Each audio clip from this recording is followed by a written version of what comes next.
advertising date is October 2022 with construction in March 2023. The options before committees are: 1, authorize staff to proceed with design of the Military Roadside Preservation Project and return to LUTC and Council for final design, bid authorizations, and further reports.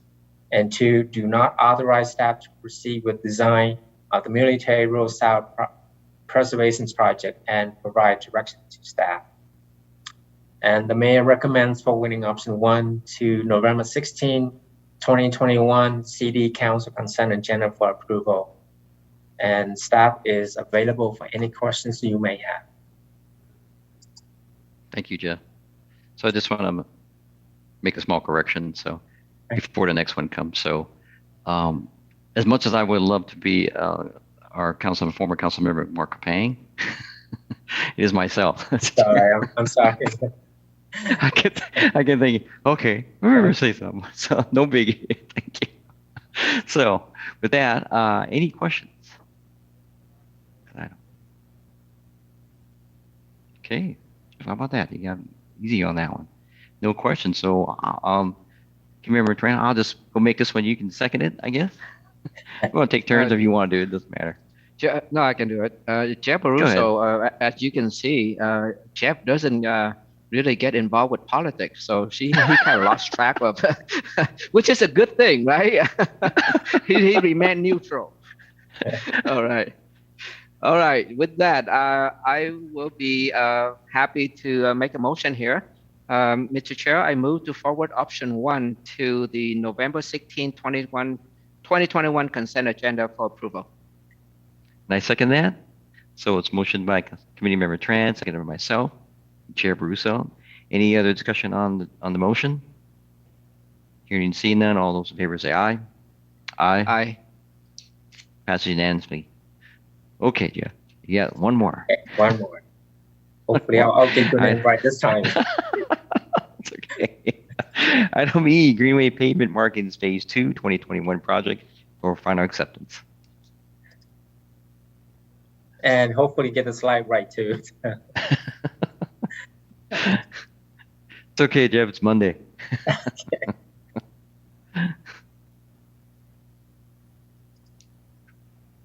All right. Last but not least, Chair Peruso. Yeah, Jeff, it didn't come up yet. Committee members and council members. At this time, I'm presenting the Greenway Pavement Markings Phase 2 project final acceptance to committee. Jeff, your report didn't come up yet. The PowerPoint's not up yet.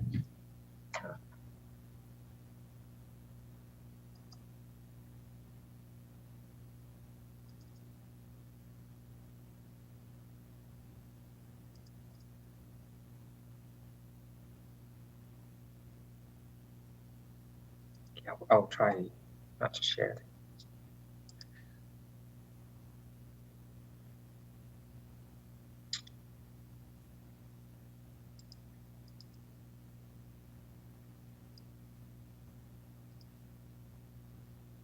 Does this come up yet? Yes. Okay. Thank you. All right, I'll do it again. Chair Peruso, committee members, council members, at this time, I'm presenting the Greenway Pavement Markings Phase 2 final project acceptance to committee. Prior to release of retainers on a public works construction project, the City Council must accept the work as complete to meet State Department of Revenue and State Department of Labor and Industries requirements. This is the acceptance of the construction project as complete. Therefore, no additional funds are proposed to be spent as part of this agenda item. The Greenway Pavement Markings Phase 2 project contract with Northwest Traffic is complete. The final construction contract amount is $210,660. This is $41,382 below the $252,042, including contingency budget that was approved by the City Council on May 18, 2021. The options before committees are: 1. Authorize acceptance of the Greenway Pavement Markings Phase 2 project constructed by Northwest Traffic in the amount of $210,660 as complete, or 2. Do not authorize acceptance of the Greenway Pavement Markings Phase 2 project constructed by Northwest Traffic as complete and provide direction to staff. The mayor recommends forwarding option 1 to November 16, 2021 City Council consent agenda for approval. And staff is available for any questions you may have. Thank you, Jeff. Just a quick question from me. So where did the cost savings come from? We are saving from traffic control. We are saving other from stripings and symbols. So we are below 41,000. So that's where that came from. Yes. Okay, interesting. Okay, thank you. See a question by Council President Honda. It's yours. Yes. Thank you. Jeff, are these the bicycle symbols on the road? Yes. These are the share lane bicycles and vehicles sharing the same lane. And you've seen So how long were over those? Yeah, they are. Sorry to interrupt you. How long will they last on the pavement? These depends on the volume. Like residential street is gonna last for a long time, but like we have some in collectors, like you see on South 330th or 10th is wearing out. We overlaid that back in 2018 and has been wearing out already. So it depends on volumes and traffic that driving that over time. So as they wear out, they're not going to be replaced, are they? I believe we have contract with King County, and they're refreshing the paint and also the traffic and the symbol as well.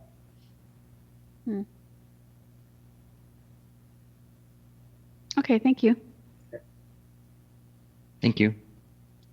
Any other questions? And I don't see any, so I'll take a motion. Mr. Chair, I move to forward option 1 to the November 16, 2021 consent agenda for approval. I second. Motion by Committee Member Tran, seconded by myself, Chair Baruso. Any discussion on the motion? Hearing and seeing none, all those in favor say aye. Aye.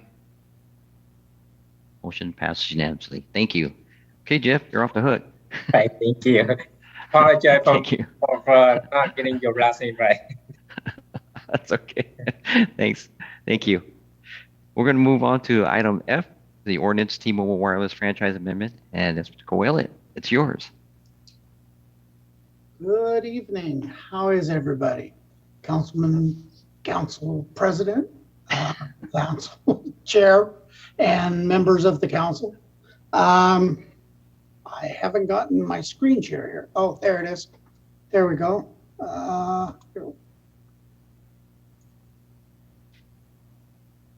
It's not popping up yet. Come on. We're sharing. We see it. Not showing up at all? Yeah, It's up. your screen. Okay.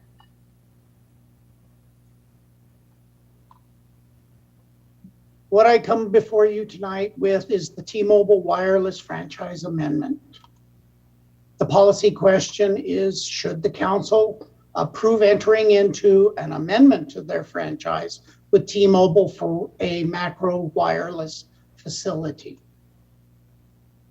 The background information: T-Mobile's wireless franchise was approved in November of 2015 to install wireless facilities throughout the city. The request is an amendment to this existing agreement to include a facility that they have obtained through mergers.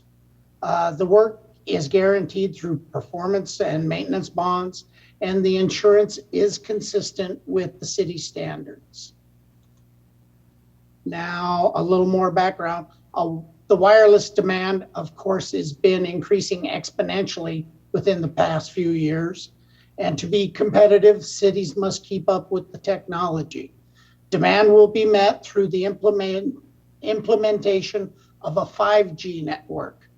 T-Mobile's 5G relies upon upgrade of the existing macro tower system with newer technology. And here I'm just showing the difference between a macro tower and a micro small cell. Typically, a macro tower looks like these triangles. We've all seen them. They have 2 to 3 different arrays of antennas on them. The financial impacts, there's a $2 million deposit for the franchise amendment.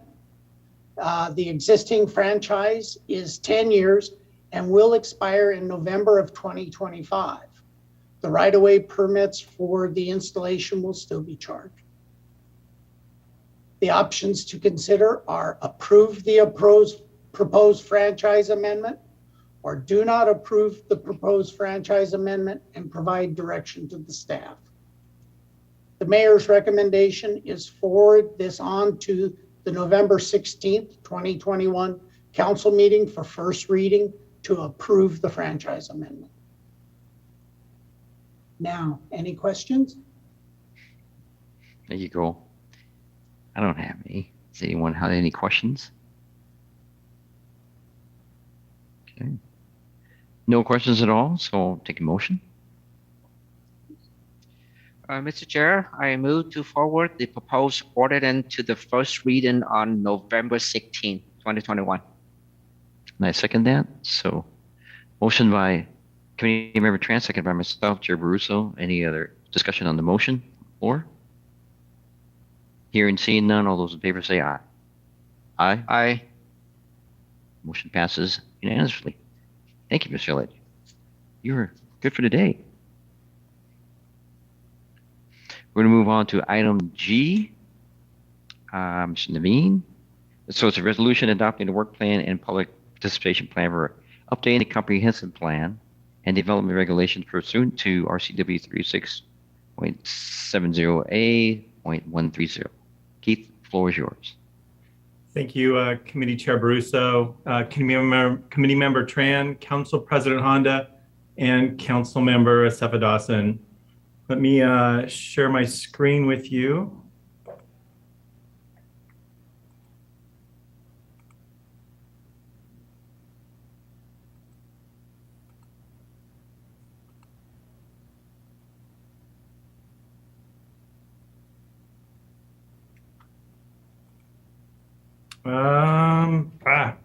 Sorry, I'm trying to get to my display settings. Oh, there we go. Hang on. Sorry.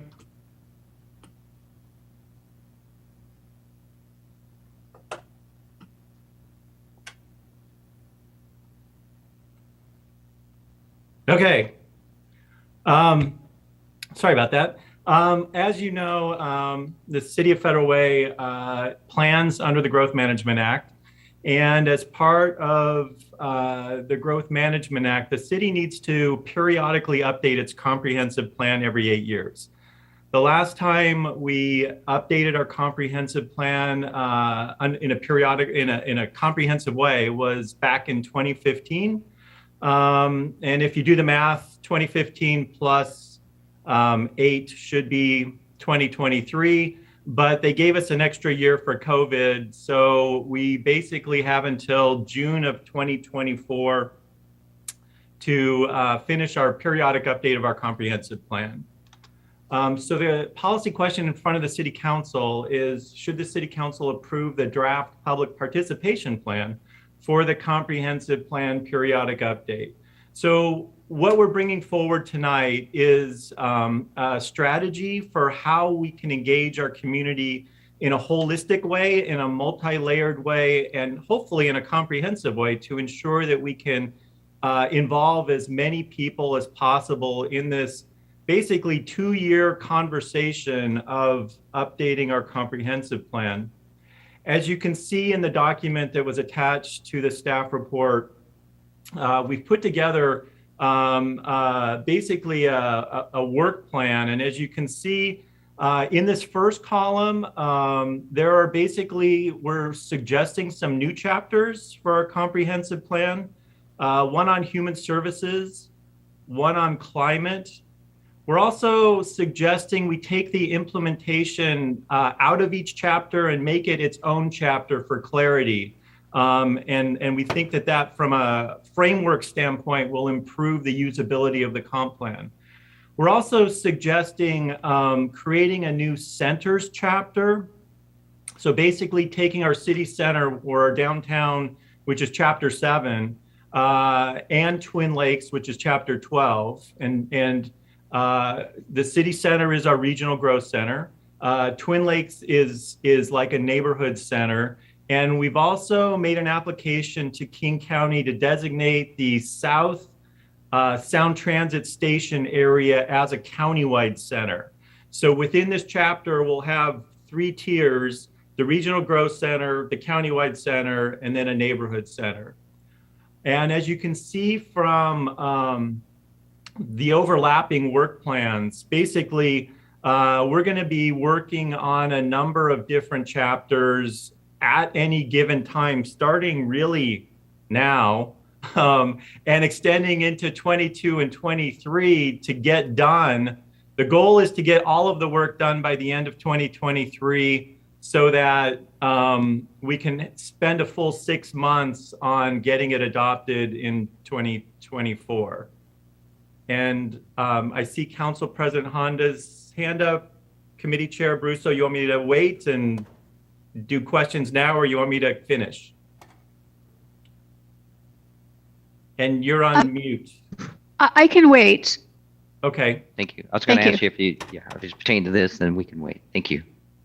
Go ahead. So now let's talk about what we plan to do. So part of it is using the city's planning commission. So we have some commissions in play already that are experts in these areas that we're going to be talking about. And I'll talk about that a little bit more in a little bit. But the planning commission will review all of the chapters and will ultimately recommend to the council action for all of it before the council takes final action. We're also suggesting the creation of an ad hoc committee. And what we see this as being is basically a shepherd or an umbrella group that will meet monthly just to talk about progress. And this will be an appointed group. It'll be around for the 2 years, but I don't see them meeting more than just monthly to talk about what we've heard, how we're progressing, whether we're on track or behind schedule. And that's a group that I see as being very beneficial just from a high touch standpoint. And then we're talking about reaching out to stakeholders. You know, part of this engagement approach is recognizing that there are certain groups within our community that have very unique perspectives, and going out and reaching out to them, whether it's seniors or youth groups or the chamber, faith-based organizations, we will put together a list where we can go out and talk to them in small groups to hear what they think about the issues are facing the city, what should we be thinking about for the next 20 years as we grow. Moving on to number 4, we also see, though, because we're talking about creating some new chapters, we also see potentially putting together some task forces that will be kind of the focus group for talking about goals and policies for those new chapters. That will be for the South Station area, and I'm sorry I don't have a better name for it. We probably need to come up with one at some point. But also, the downtown area and, for climate, as we talk about those new chapters. There's going to be a web page. We've been talking with IT about getting a landing page for our periodic update on the city's website, but then also having some information and surveys and things that the community can interact with on the webpage. And hopefully that'll be up in the next month. because we'd like to actually get some of this started in 21 if we can. Also, open house events.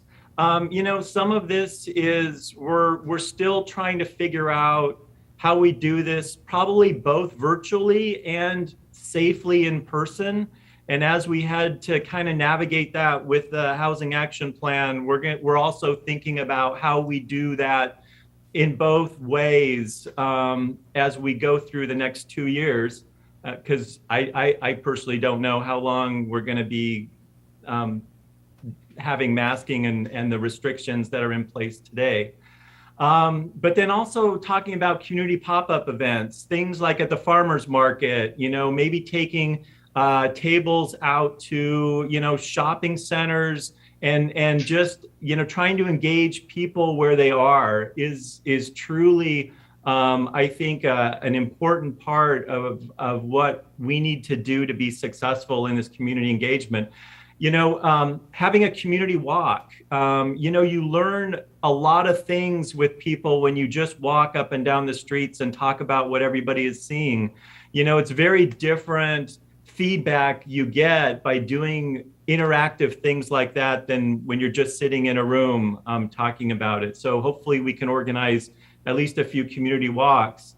The Human Services Commission, as we talk about a new chapter on human services, I've spoken with Sarah, and what we are hoping to do is regularly meet with the Human Services Commission, possibly even joint commission meetings with Human Services and Planning Commission to talk about that new chapter for our comp plan. Diversity Commission, we would also like to engage the Diversity Commission, at least with some joint meetings with the Planning Commission.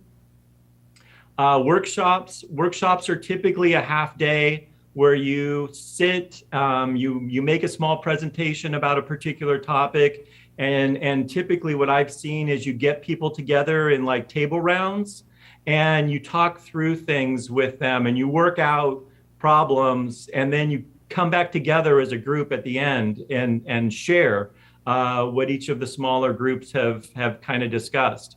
I see quarterly meetings with LUTC to kind of just as a touch point for the council and for the council committee. And then we're talking about virtual town hall meetings, and then we need to go through SEPA before we're said and done. So the Planning Commission was briefed of this work plan and public participation plan, and they recommended approval to the council. The Planning Commission also discussed the merits of adding a new chapter to the comprehensive plan on culture and diversity. And, even though they discussed it, they did not include that in their recommendation. And so that may be something we want to talk about a little bit tonight. And also following the Planning Commission, staff realized we need to add a park chapter. And we will be adding that to the work plan as well. And with that, I have alternatives for you. Approve the proposed resolution, do not approve the proposed resolution, and provide direction to staff. And the mayor's recommendation is approval of the proposed public participation plan. So with that, I am going to stop and see if there are questions from either the committee or the other council members. Also, just to let everybody know, it is streaming on channel 21 now. Thank you. Thank you, Sarah. You're welcome. Thank you. Thank you, Keith. I'm just going to go then to Council President Honda. Thank you. Thank you, Keith. So I have a few questions. I'm just going to go through my questions and I'll repeat them if you need them repeated. Who would staff an ad hoc committee, and what is it that the ad hoc committee would do that the Planning Commission doesn't do? Task forces, how many, how large would they be? Who would staff those? Would those be open to public? In the past, not the only task force that has been open to the public has been the Needle exchange task force that I chaired that was open to the public. The other task forces haven't been, and I think it's important that they are open to the public. But I don't understand what they would do. I would also like to talk about having a cultural plan added to this. The cultural plan is something that the Arts Commission did many years ago, and it doesn't need to be redone, it just needs to be updated. But I think it would add to the quality of life in Federal Way if we could update that. It was done really well, actually, years and years ago. Whoever did it did a really, really good job, but it does need to be updated. And the Arts Commission, when I was chair of the Arts Commission, we had money set aside to update that. The recession happened and we did not get a chance to get that done, but I think that would be important to do. And I do like the idea of culture and diversity. I think that they would be an added attraction to our comp plan. I'm also curious as to why we would do virtual meetings when we have had very successful and safe meetings at the PAC. And I think people do better when we can be in person. And I'm beginning to expect, people are expecting that we will be in person.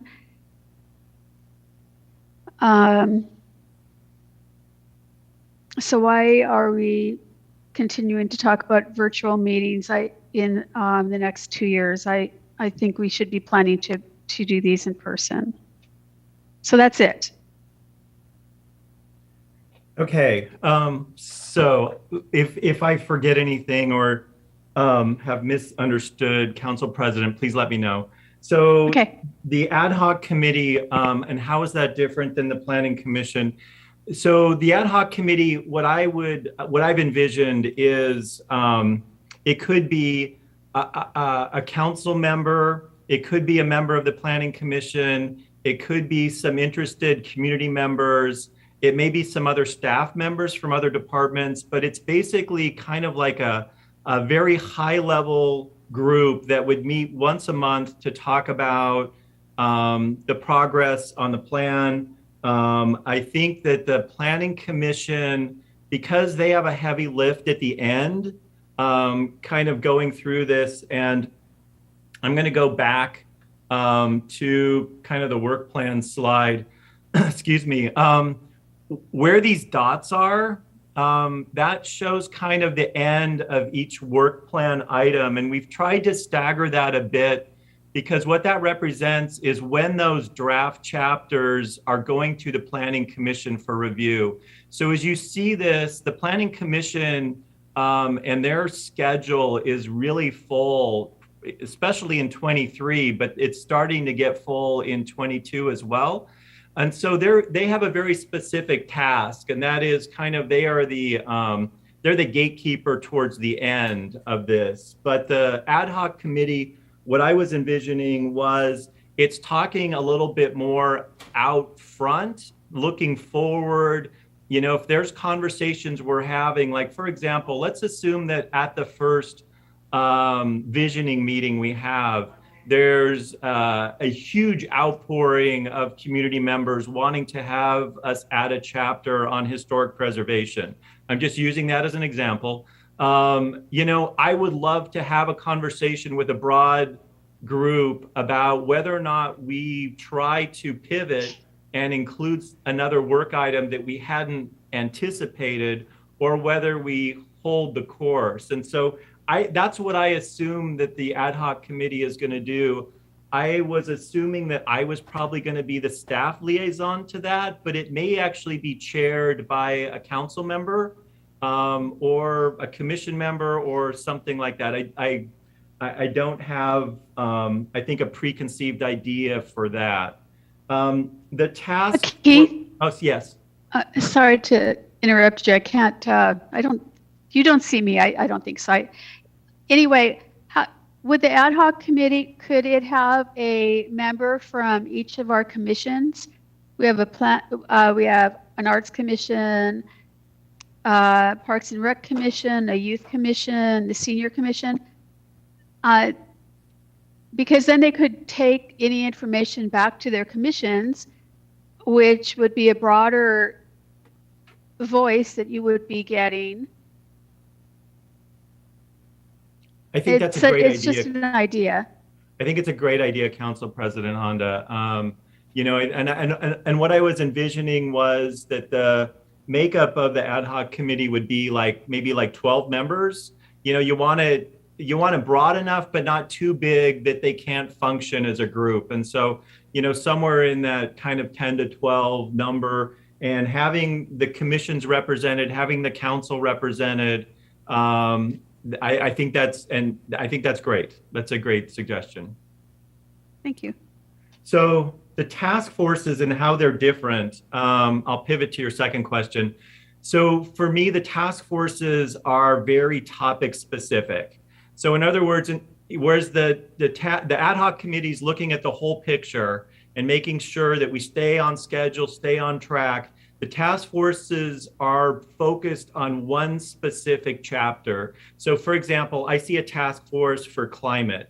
And so we're going to get maybe 5 to 7 people together as we talk about goals and policies for climate and what we want to bring forward for consideration to the Planning Commission and the community, that there's a group of people that are passionate about the climate and resiliency and what our goals should be that helps drive that conversation. And I see them meeting monthly for like 8 months to kind of put together the meat of those new chapters, whether it's climate or the South Station sub area. I see there being an advantage for having a topic specific task force that can focus on one thing and kind of move that forward during this kind of planning cycle. And as far as staff goes, it's going to depend on which chapter. So what you don't have is the color key code. So what we did here is each color on this Gantt chart is representative of a different planning staff member that's going to take responsibility for that particular chapter. So for example, I can tell you I'm blue. So wherever you see the blue bars, those are mine. James Rogers and Cheney Scatson are the other 2 colors on this Gantt chart. And so between the 3 of us, we've kind of divvied up the chapters and the projects to move them forward. Because as you can see, they are overlapping, and we needed to really kind of utilize our limited city resources, I think, as efficiently as we could. The task forces, I anticipate every meeting we have, even the ad hoc committees, are open to the public. So we will make sure that all of our outreach is identified on the city's landing page for the periodic update, so that if folks wanted to attend a meeting, assuming we're in person, that they would have the ability to do that. And so that is just what I would expect would happen. In terms of why we're thinking about virtual, I totally get your point, Council President Honda. I personally don't like doing these Zoom things. I would much rather be in the council chambers right now talking to you, face to face, as opposed to through a screen. What I believe is that we are going to do as much in person as possible. If we can accomplish most of it in person, we will do that. I think there are some things that are convenient for people to be able to do from their living room or their family room, wherever their computer is.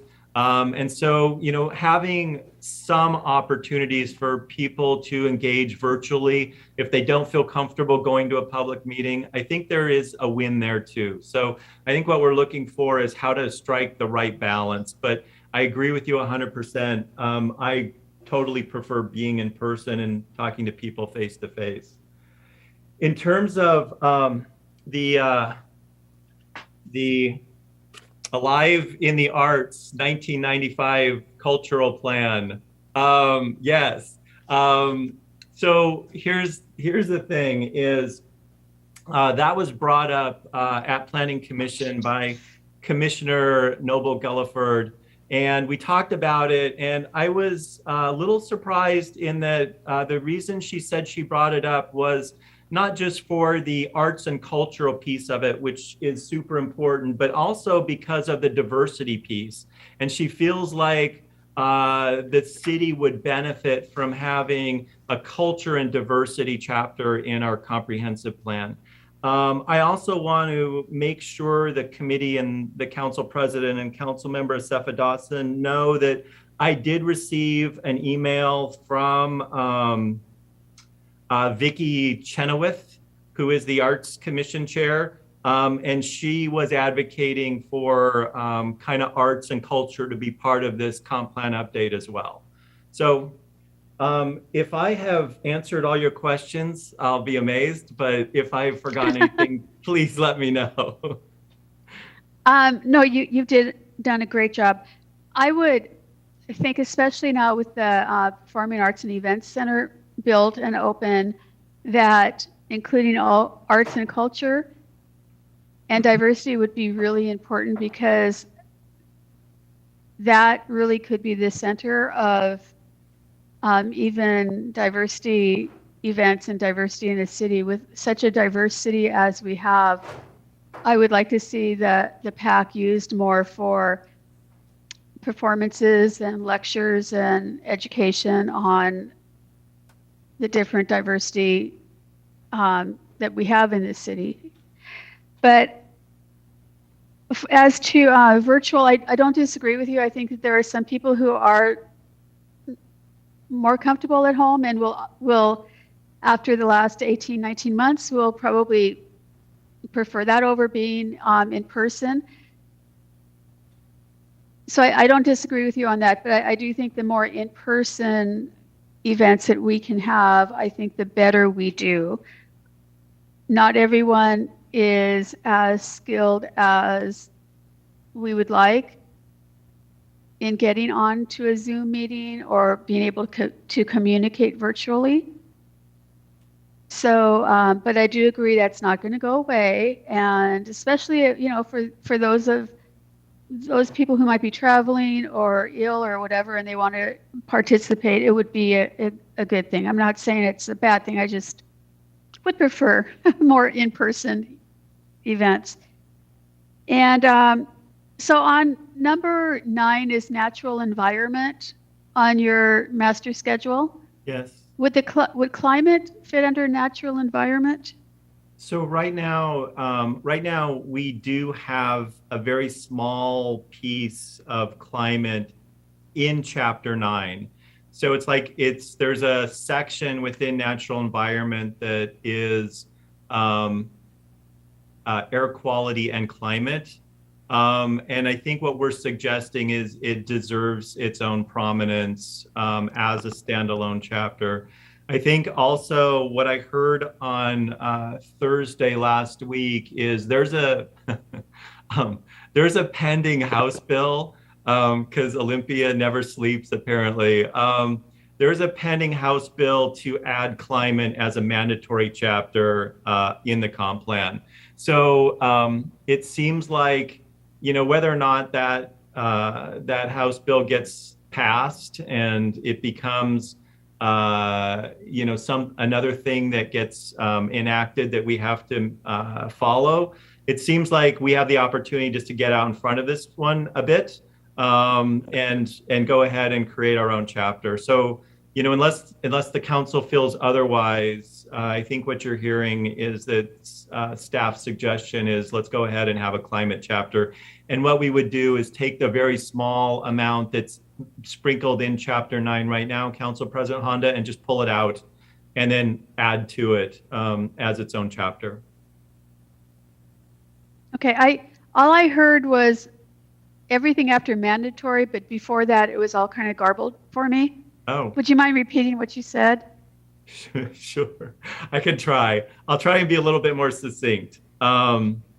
So there is a small amount of climate language in Chapter 9 now. We are suggesting that we pull it out and add to it and make it its own chapter because we think it's the right thing to do. But then I also mentioned there's pending legislation in Olympia to mandate a climate chapter in the comprehensive plan. Oh, okay. Thank you. Which is fine. I was just wondering, if they needed to be separate. I think the more community involvement we have in this, the better. And I really like the fact that community involvement is important to staff also, and that we're talking about it in the very beginning. So thank you very much. I appreciate your answers. Thank you. Keith, before I go to Councilmember Stephen Dodson, I had a question on the 3 task force again. Yes. Could you, one climate, one city center, and one South Station. So the South Station is what again? It's the TDLE station. So Okay. Generally around 356th, we applied to King County for a designation as a countywide center for that location, anticipating that the new station will drive some redevelopment of kind of some generally big box, small, single story stuff down there right now. So the South Station area is about the South Sound Transit Station area. Okay. Okay. So any thought on the north end of the city at all? Yeah, we did think about it. So Star Lake, that station's in Kent, but the walk shed does extend into Federal Way. We looked at some of the existing land uses that we have up at the north end of our city, and you've got an elementary school, you've got some pretty, I think, substantial residential that seems pretty stable. And so, as we looked at what looked like it might be prone for redevelopment because of the proximity of that new station, we kind of, at least initially, came to the conclusion that there might not be much. We did reach out to Kent and Des Moines and asked them if they wanted to kind of partner in a 3-way sub-area plan for that area. And we kind of got the, well, if we want to lead it, they're willing to jump on board with us. But it seemed like it really should be a Kent initiative since it's in Kent. So I think we're kind of waiting, Committee Chair Barroso, to see what happens. If the council feels like we should spend some time looking at that. I know Brian is also on board for this conversation and might want to weigh in on that. But I think at this point we're kind of waiting because we have so much on our plate already. Okay, just wondering. Thank you, Keith. Councilmember Stephen Dodson. Thank you, Chair. Thank you, Keith. I do have comments and questions. I do support virtual as an option, and it could be a repeat conversation that you would have in person. But I think, like both you and Council President Honda stated, there are people who would rather do it from home, but also childcare being an issue, I believe it would serve our community very well if we had a mix of both ways of doing this. I do support culture and diversity, but I would also like to see that we add equity, using equity lens to do all these different chapters to make sure that everybody who is in our community is served, and that we are looking at the needs of our community as a whole. and something we haven't done in the past. So adding this, and I'm sure when we hire the new EDI director, their role could be being a part of this and reviewing it and looking at what is missing or if there's anything missing. With the human services chapter, my question is that then going to be divided into like different elements like youth, seniors, housing, all these different elements, or what would the human services chapter look like? In terms of outreach, I know it's the same people who see the information, on our website, maybe at the library and whatnot, but I don't know if we do mailings, but if we do, and if we don't, even if we partner with the school district, I'm sure we can reach multitudes of families and different people.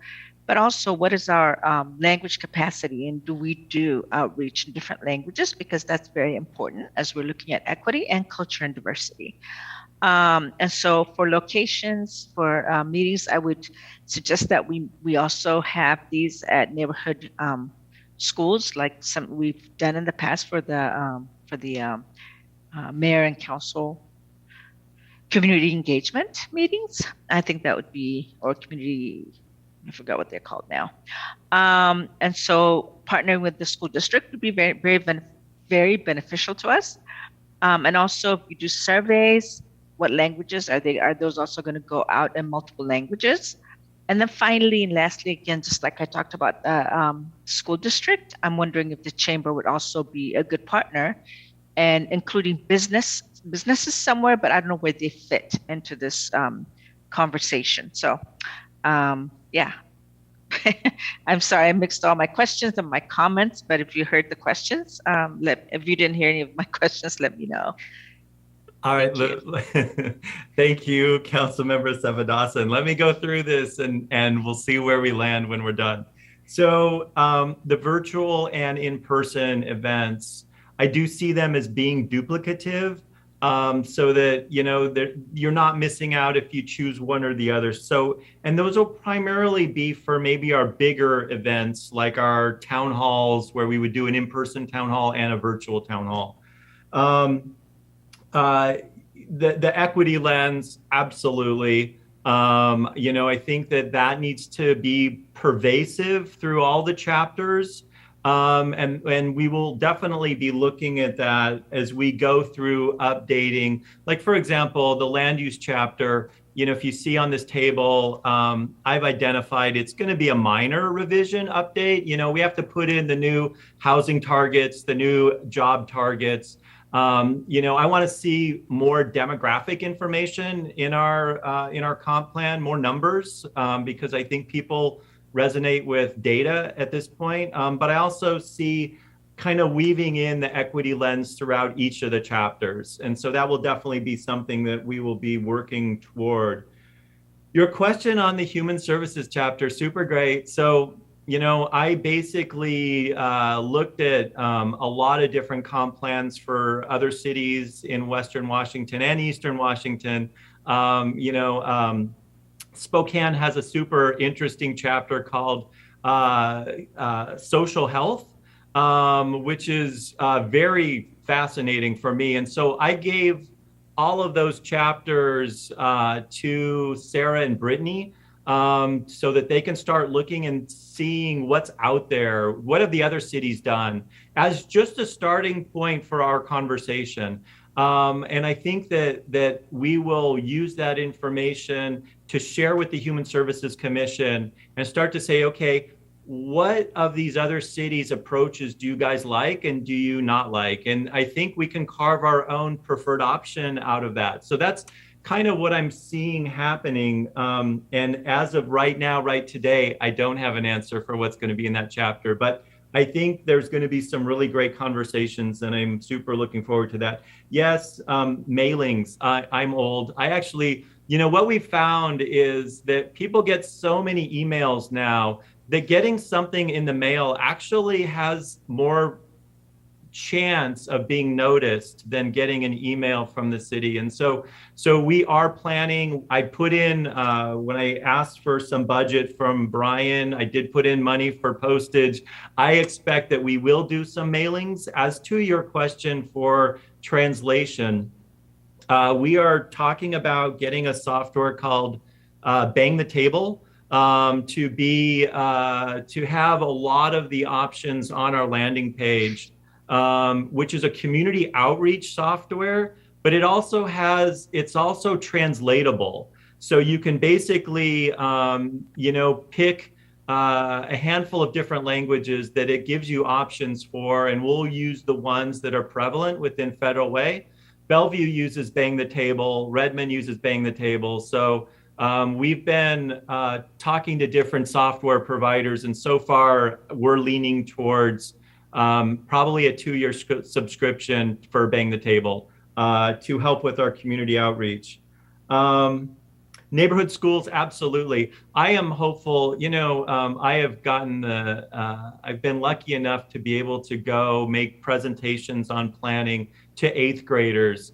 And it's it's just an amazing event to talk about things like planning and city future with middle schoolers, and whether or not we target elementary, middle, or high school or all. I think definitely if you go to the page on stakeholders, you'll see my first one is school district. I absolutely want us to engage with the future residents of Federal Way, those that are maybe, part of a household now, but may choose to live in Federal Way once they get out of school. What do they want their city to be? I think that's a super great conversation, and they will have a very different lens than their parents have.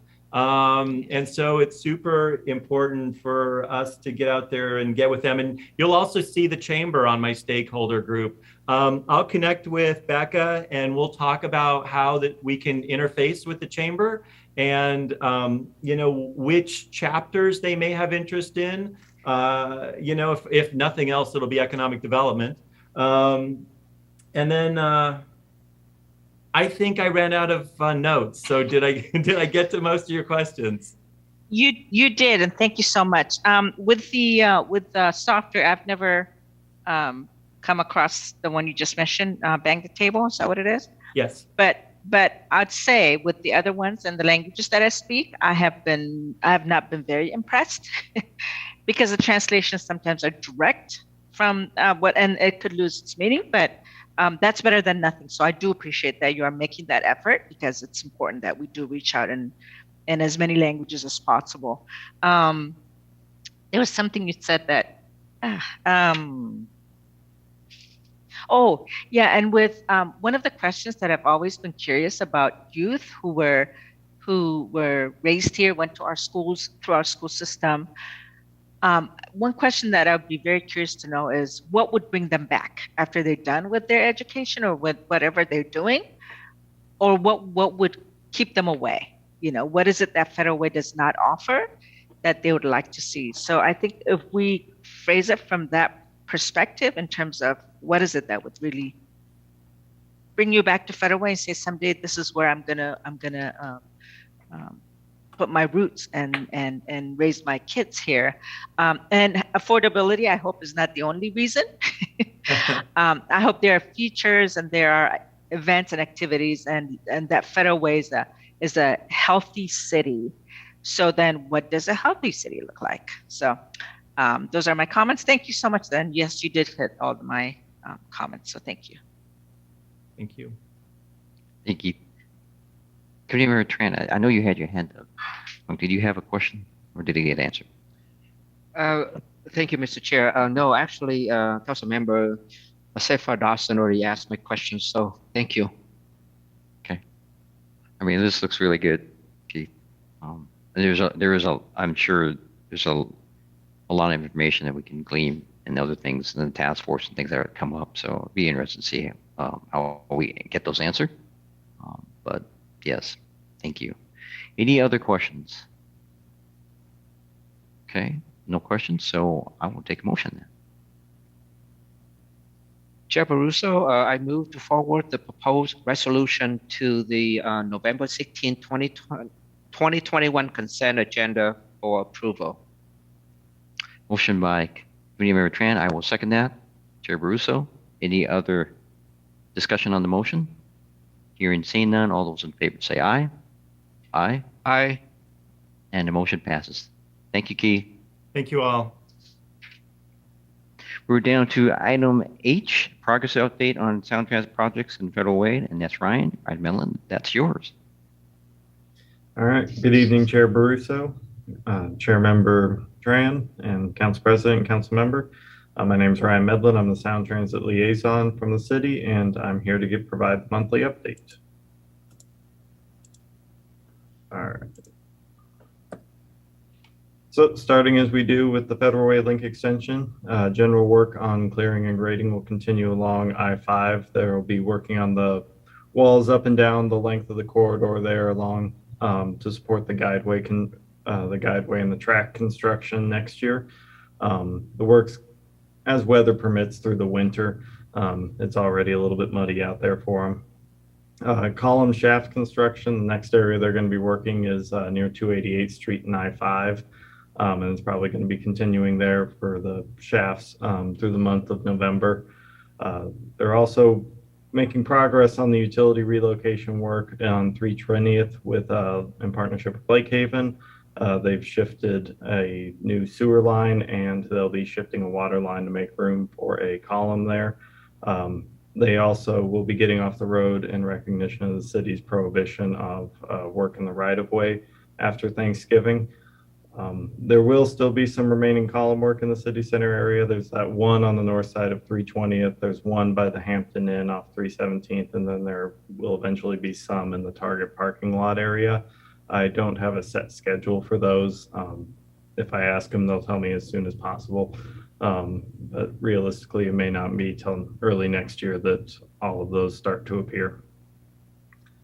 The west parking garage entrance has closed for construction. They'll be building a new vault once they're done with some utility relocations and restriping in that area, getting ready for a year of construction to do a parking garage extension. They expect it to be reopened near the end of 2022. Until then, the only vehicular entrance is off of 23rd Avenue. And I sent an email to everybody earlier today about the artwork, but I'm also including the same general information about the Lipsky sculpture update in response to a question from last month. There was a link in the email. The URL is typed out here on the PowerPoint. They're inviting council members to respond, spread it around, but they're trying to target Federal Way residents and the responses they get. So just keep that in mind if you do decide to forward it to any community members. For the OMF, I don't have any updates, but just as a reminder that they're expecting to release a summary of public comments this month. I haven't seen an agenda, but the System Expansion Committee is scheduled for November 10th, and they are still targeting a selection of a preferred alternative at the December 16th Sound Transit Board meeting. And I have no updates since our last meeting regarding the Tacoma Dome link extension. And with that, we'll move on to any questions. Thank you, Ryan. Council President Honda. Thank you, Ryan, and thank you for your email earlier today. When they release the public comments, does that include the written ones and the verbal ones with their virtual meetings that they had? How far back do they go? Do you know?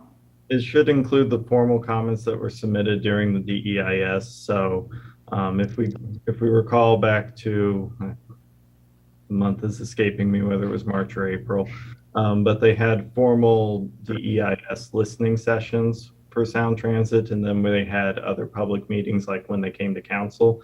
The comments that were made at those formal DEIS listening sessions that Sound Transit had will be included in the summary, but the public comments that were made at the council study session would not be, since it wasn't a formal Sound Transit meeting about the DEIS. It was a study session with the council. But yes, it would include written and verbal comments. Will they have names attached to them?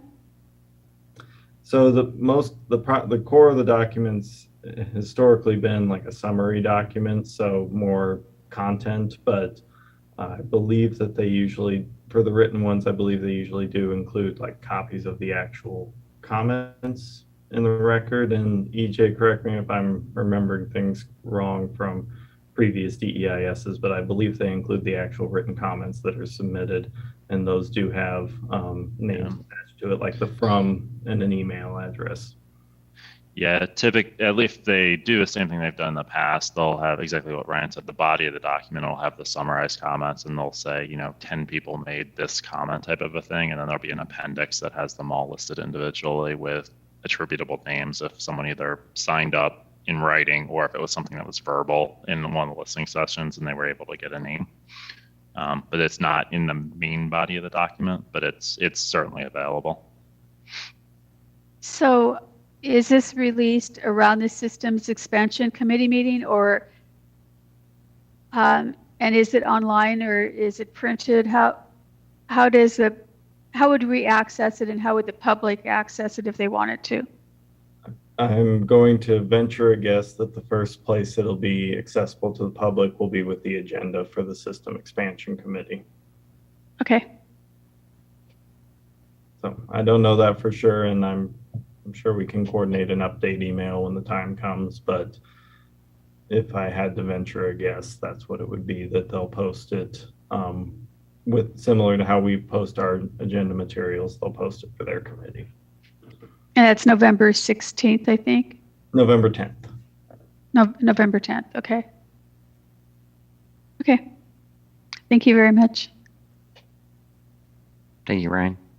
Any other questions? I think that's it. Thank you, Ryan. Look forward to the next report, as always. So we're going to move on to item I, updating airport issues. Bill Venino. I know you've been waiting patiently. The floor is yours.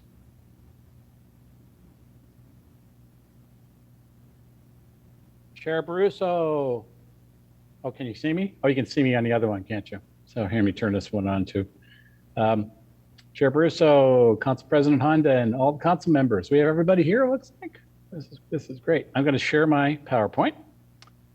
So here we go. And this should get us to where we want to be. Thank you. So now we're moving to an era where we're going to be not only communicating in an erudite fashion with LUTC every month, but also probably with Council on a more regular basis, because we are moving into an era where the master plan for the SeaTac Airport, which is now called SEA, is going to commence very, very soon. So for the public, just wanted to frame the conversation and what we're looking at, and that includes Dave Berger and Chris Hall, who are authors of this report, and also our two airport resident representatives, is we're going to really focus on this next step. But the major prism for looking at where this is going on is this preeminent document, which the council passed a few years ago. It's almost 100 pages, and it focuses on all the issues with the airport, including a primer on how to deal with the master plan. And what the three of us plan to do in a very focused fashion with LUTC next month is to walk you through how we would recommend council, and this is of course with the mayor side by side, how we're going to work on all the public processes as a city, as a council, and as with our residents to do the best we can to make sure that the impacts of the airport expansion help out are the best that can be done for the city.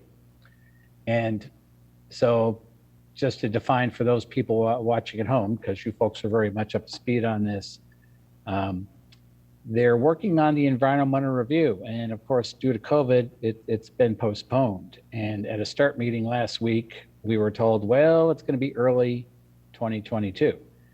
We are going to get 30 days notice on the beginning of the clock running. And so what Dave and I and Chris are going to prepare you all and the public for at the first meeting in December is how we can use every minute on the clock to make sure all our residents and you all are engaged totally on every single process they've got as we look at the impact of the city of these environmental impact statements. So you received this in your packet. Basically, there's a lot of projects involved that could impact us. And so we're going to have you all so up to speed and then have our residents up to speed so we can respond. They're talking about public events, thank goodness, so people can talk about what's this impact in person with not only our city, but the other airport cities. There will be virtual, since some people want to do virtual, but the bottom line is we need to do this stuff in person. We need to talk in person.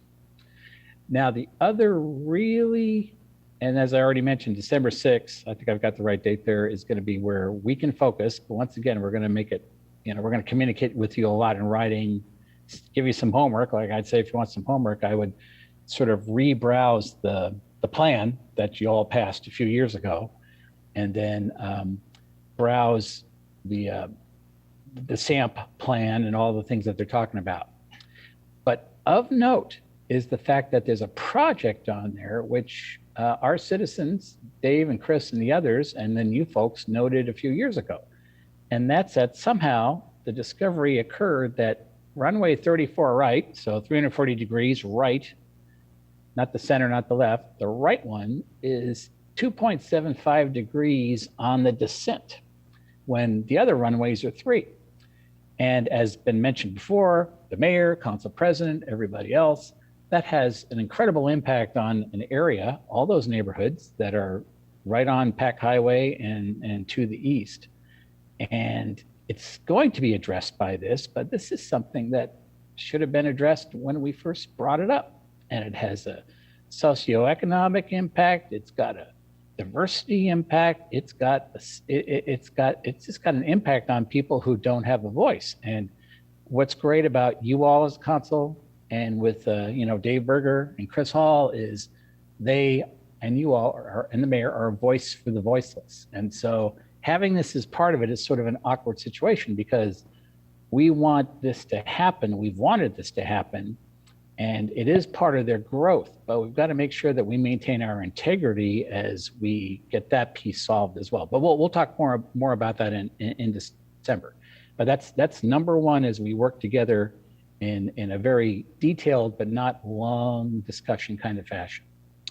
Now, just for the public and to reacquaint you all, of course, we are members and we rejoined the Seattle-Tacoma Airport Stakeholder Advisory Roundtable, which is now the SEA. And it's got 2 groups that look at, various issues.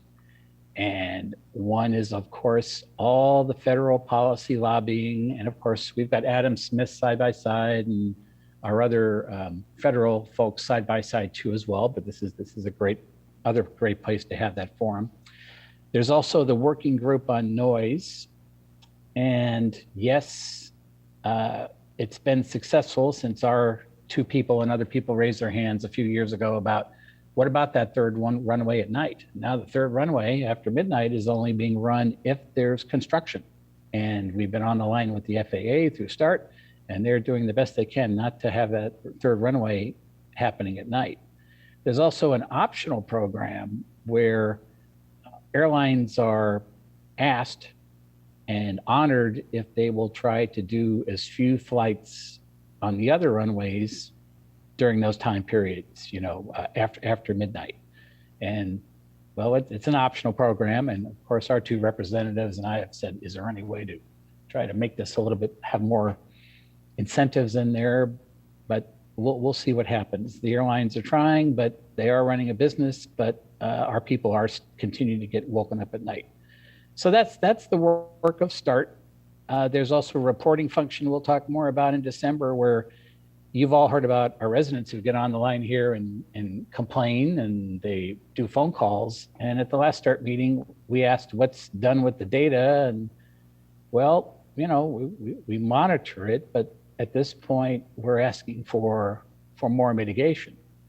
And you'll note that with START, you've got the 6 airport cities, and now Vashon is becoming very mobilized, and they'd like to now be a part of START as well too, because of first gen, now the planes are flying over Vashon in a very focused way. So stay tuned for that.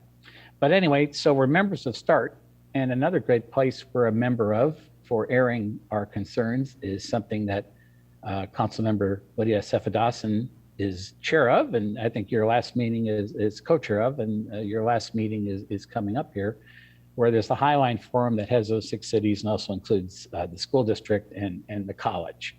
And they receive updates from START as well too. And it's sort of designed now that maybe if there's a START recommendation, it can come to the Highline Forum and then go to the Port of Seattle. But we'll talk more about that in December.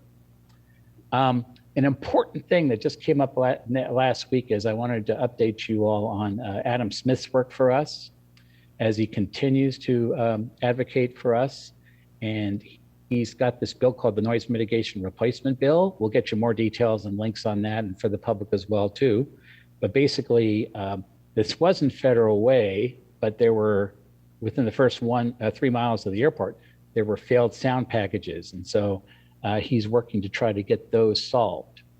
And you'll see in a later slide, Representative Pelliciotti, Reeves, Claire Wilson, they all worked on a bill that would try to stretch this to 3 to 6 miles from the airport, which would include us. And that would be just mitigation packages in general, because there were none that were there, so there's nothing to repair. But that's something that's a long-term situation we'll keep you updated on.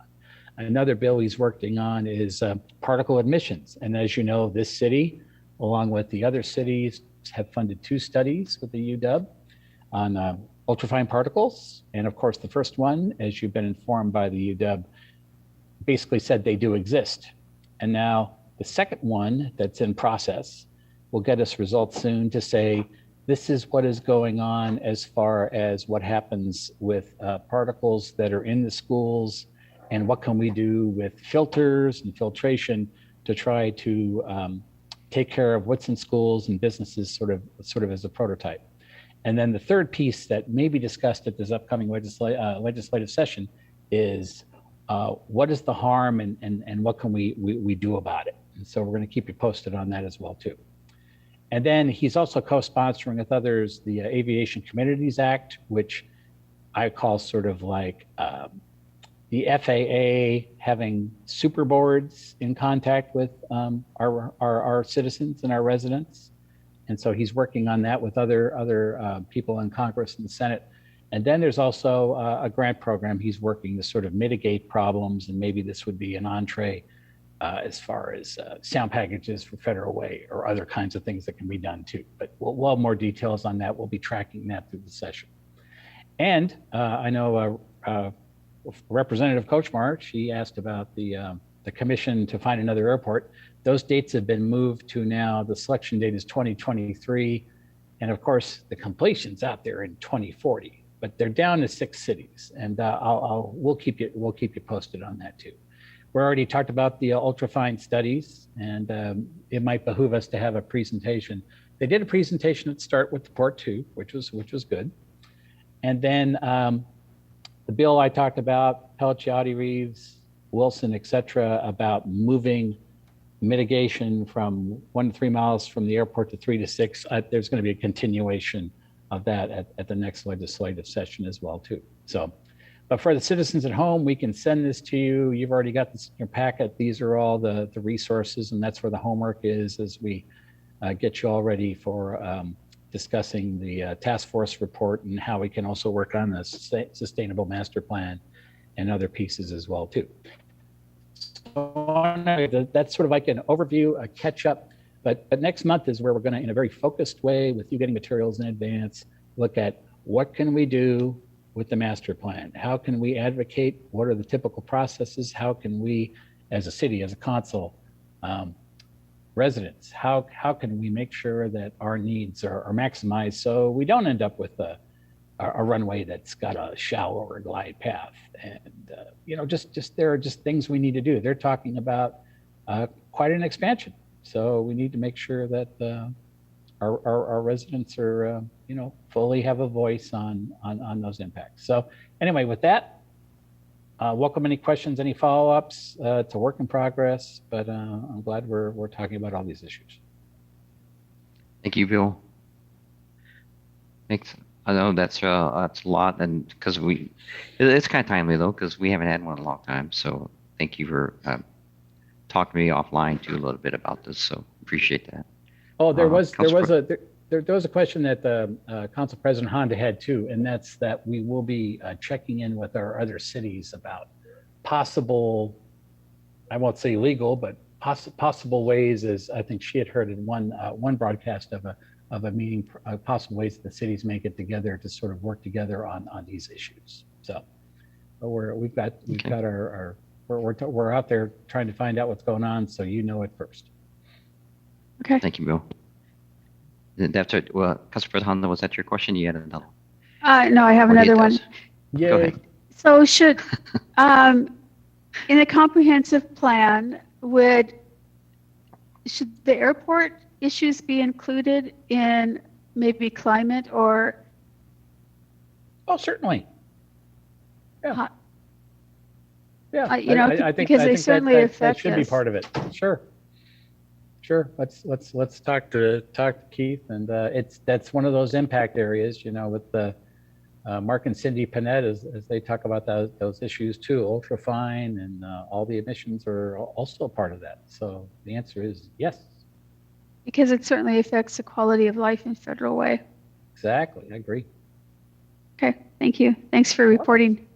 Oh, you're welcome. You're welcome. Thank you. Any other questions, comments from Bill? Again, thank you, Bill. Okay, we'll keep you posted as things happen. Okay, thank you. You're welcome. All right. If seeing and hearing none, we're down to any other business.